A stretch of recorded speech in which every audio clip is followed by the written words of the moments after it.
Mr. Chambers, welcome to the committee. Please state your name for the record. Gary Chambers, representing myself here. I am not surprised by the things that we see happening in our country today, because this is as true to America as it has always been.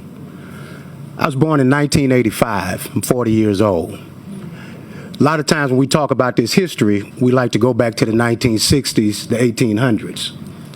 But when I was born in 1985, there were no black members of Congress from Louisiana.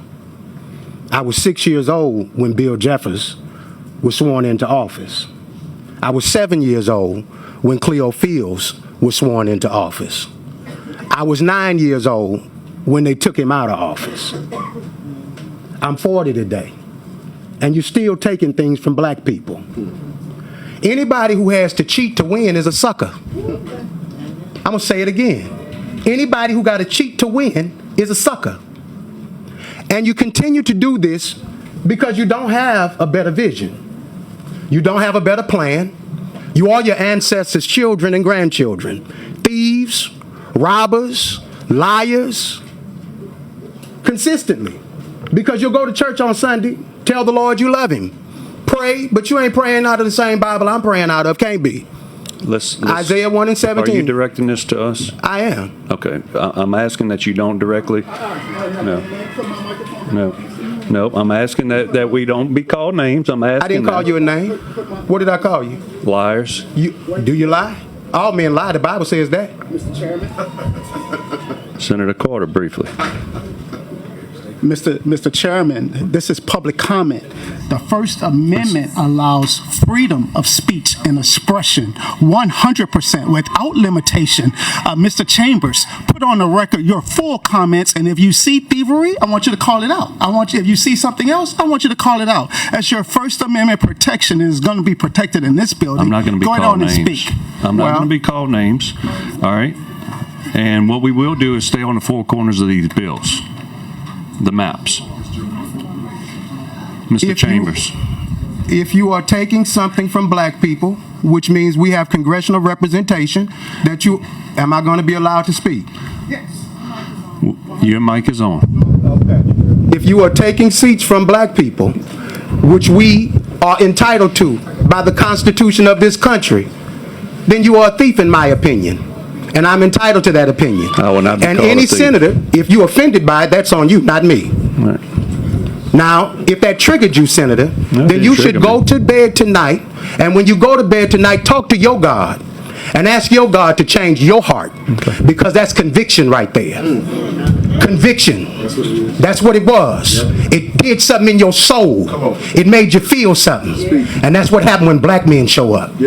When black men with courage, conviction, and righteousness show up, it triggers something in you. And you feel a way about it. So you try to limit us, you try to steal from us, and you think that we don't understand it. Every one of the black men we put up before you stand head and shoulders above every one of you on this committee. And you know it. And it does something in you that makes you feel inferior. So then you come with these white supremacist tactics because you have the numbers, but you don't have the courage. Because if you were really visionary leaders, you'd run against these black men with fair maps, and you get your asses whooped. Louisiana is 33% black. 33% black. We deserve, we have earned, we are due 2 congressional seats. Now, if you take them from us, just know there will be a day in this state when we organize, strategize, and mobilize to take something from you. It's coming. And when you lose your House seat because you decided to be Jeff's boy, Come on. when you lose your Senate seat because you decided to be Trump's minion, remember today. Remember the people that came from your state, that you looked in their faces, that you act like what they said didn't matter to you. Because something somebody said thousands of miles away, who don't really care about any of you on this committee, to be honest. Nobody in that conservative party in D.C. cares about any of you on this city committee other than the fact that you have the ability to take something away from black people. And if you were anything like what America should be, you'd find some courage. I don't know where y'all get it from, but you'd find some courage. You could talk to some of your black colleagues. They could tell you where the well is. But if you find that courage, history will record you differently. Now, you may not care what history records you as. Bull Connor didn't when he was running either. Neither did George Wallace when he was the governor of Alabama. But 60 years later, nobody thinks George Wallace was a good white man. And nobody will think that you were good white men. They will think that you all were puppets who played a role for a president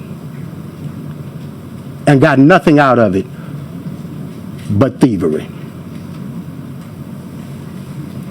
Thank you for your testimony. The board is clear. Good job, man.